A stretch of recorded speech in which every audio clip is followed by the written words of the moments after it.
Hi, Emily. It's nice to meet you. So nice to meet you too. How are you doing? I'm great. I'm super happy to be here chatting with you. Perfect. Thank you for popping on. I thought your film was great. It's really nice to see it too, because you've been in lots of films, so it's nice to see that you're able to make your own as well. So Thank you. well done. Thank That you. means a Yeah. lot. Thank you. I was wondering, I feel like it depends. I feel like the way you can interpret your film is different for audiences, but I felt like it was slightly about like a young girl's self-consciousness. I was wondering what inspired you to make a film about that, like Yeah. insecurities. Yeah, I mean, I think that I grew up in entertainment and I also grew up on the internet, and I think I had been thinking about like the performativity of self and also like the way in which our culture like encourages us to objectify ourselves and uh, I just been thinking of these things in a more like philosophical way, in a more detached way from story. And then I was like, okay, how do I like actually turn this into a narrative that um, that is watchable and not just me talking about gender theory.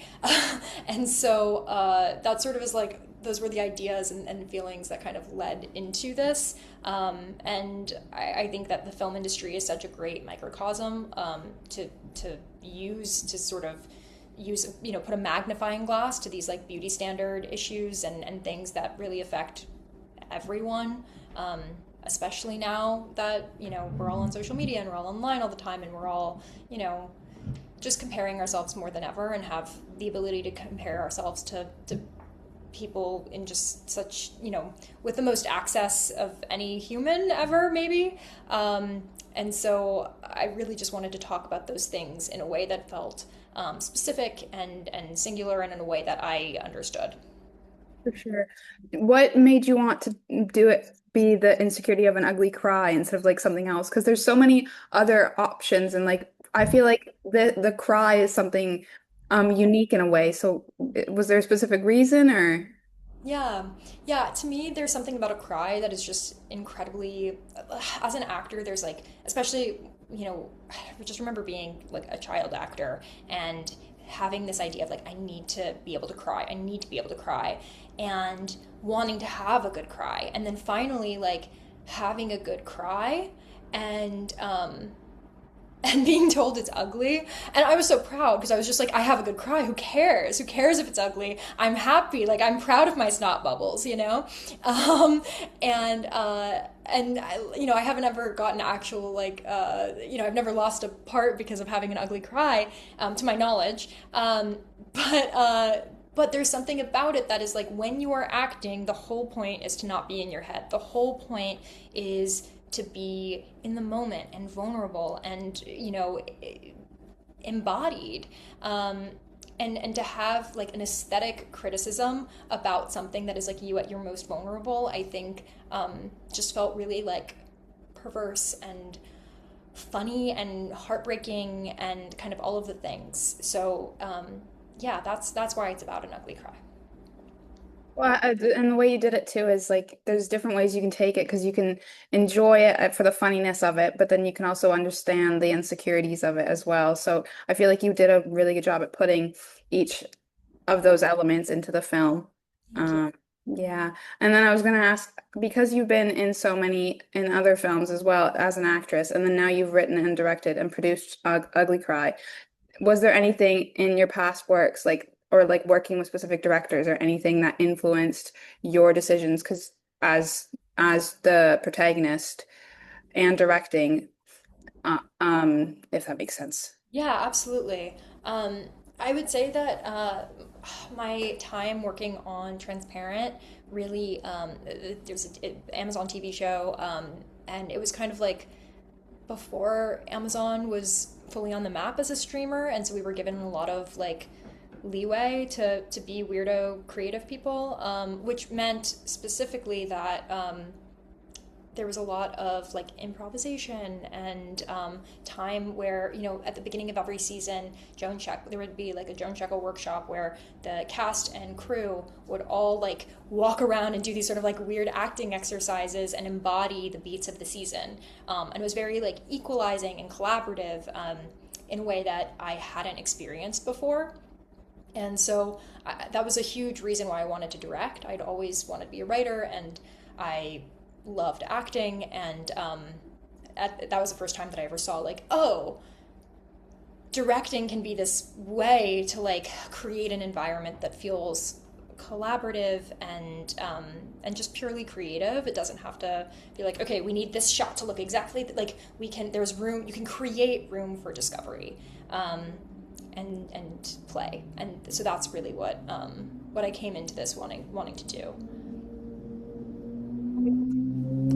So, from your past roles, was there any of them? Because for this one, it's not about, it is in some way you want the character, she wants to be perfect and have a perfect cry. But have you ever had a role that you wanted to perfect, or like or even when creating this one, did you want it to be perfect, or were you okay with things going not the specific way you had intended? Yeah, I mean, it's hard. I think that it's funny because in many ways I'm like a super type A perfectionist, and in other ways I think working in film has really like forced that out of me in a way that I love. Film is such a product of time, both like how much time do you have to get the shot, and also like all of these people are the ones who happen to be here on this day when the lighting happens to be like it's so much happenstance. And you kind of have to be open to that. If you try to micromanage, it's just you're not gonna have the discoveries you need. And so many great artistic discoveries come from constraints and come from challenges or things that, you know, like hurdles. um, we actually ended up having to switch hero locations the day before production, which was insane. Our production designer is a hero. But it worked out so much better. Like it was such a wonderful, happy accident. Um, we ended up being in this apartment building that had been completed for multiple years, but didn't have like the permits to rent as a like housing unit yet. And so we ended up having like two floors just to us. You know, we had so much space. Each department basically had got their own apartment. Like it was incredible. Where before we were like just in, you know, a different, like we had much less space. And so it just kind of is like leaning into the magic of indie film where it's like some things are going to go well and some things are other crazy things are going to happen. And if your producers are really great, then you won't know about it until there are a few options. Yeah, or like a happy accident that works out better in the end, doesn't it? Exactly, exactly. Um, so though you've just talked about how things can go wrong, what do you have a specific routine for as an actor? Do you have a specific routine that you go through to make sure like you can separate yourself from the character, or just like embodying the character? Yeah, I think like when auditioning, something that I do is, and I guess it kind of applies on set too. Basically, like I'll throw away my sides. So like when I'm done with something, I like throw it away, and that's kind of like a way of like getting rid of the energy and like being back in myself. And I think sometimes like just another sort of little ritual is like going for a walk and like kind of getting back in tune with self. I also use journaling both to like get into character and like think about character, and also to like get back in touch with myself and my own thoughts and feelings. So those are like some things that I go to a lot for that. And breathing. I feel like breathing exercises both to like get into a headspace and also to like detach. Do you ever look back at your journals, or do they just like So stay away? sometimes, well, so no, so sometimes I do, but the issue is that I have terrible handwriting, and so it's very hard to read. And so sometimes I look through them, and I'm like, I can get like a few words. So I don't know, you know, I don't know why I keep them honestly, but I kind of scrapbook. It's kind of like a journal That's scrapbook nice. Yeah, situation. for Yeah.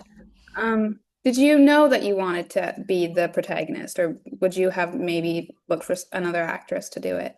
We never actually looked for another actress. We had talked about it at one point, and then it just became clear that I think for this project, it was important for it to be kind of meta in that way. I had started filming none of this footage ever, no one ever saw this footage, but I filmed some improvised scenes between me and some friends, including Ryan Simpkins, who played Maya, um, before there was ever a script. We just had an outline, and we would okay, this is the scene, and we would like go through it. And I had the living ghost sides printed out, like, again, well before there was a script.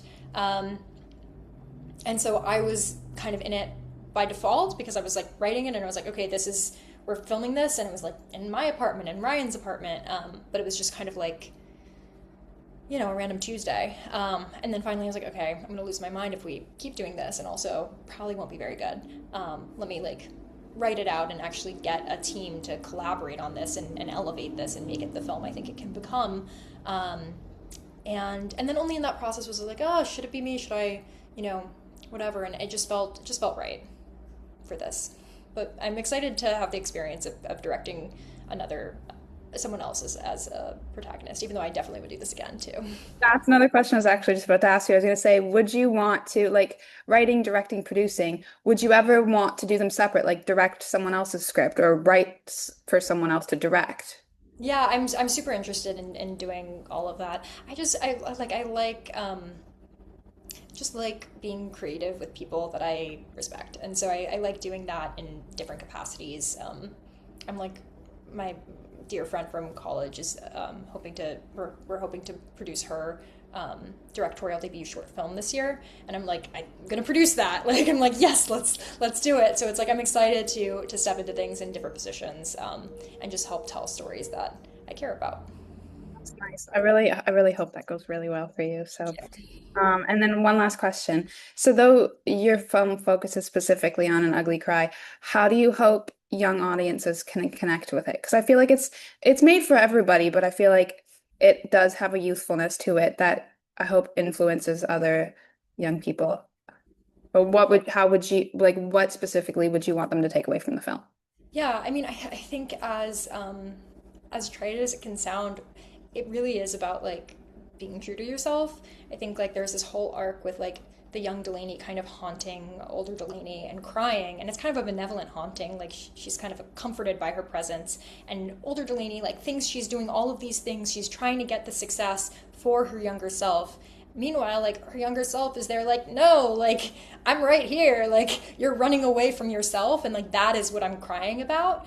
And so I obviously it's like I tried to keep the film with leave it with some ambiguity, and I hope that people walk away with many interpretations. But I hope that there is a feeling of like it's okay to do tons of things as long as it like feels true to who you are. I feel like that comes across by the end of the film for sure, if not throughout, by the end for sure. Awesome. I'm really glad to hear that. So thank you. Well, thank you for creating something like that. It's nice to see it be able, like I assume you agree. It's just nice to be able to see that type of representation on the screen and have a place for it to be said. Yeah, no, I agree. It was also really nice to like make an indie film in California. Like, it was just like nice to make something with friends. It was nice to make it was just really it was exciting. So I can't wait for the world to see it. It's good. I'm very glad. Thank you for your time, and I really wish you the best of luck at South by Southwest. Thank you so much. Thank you.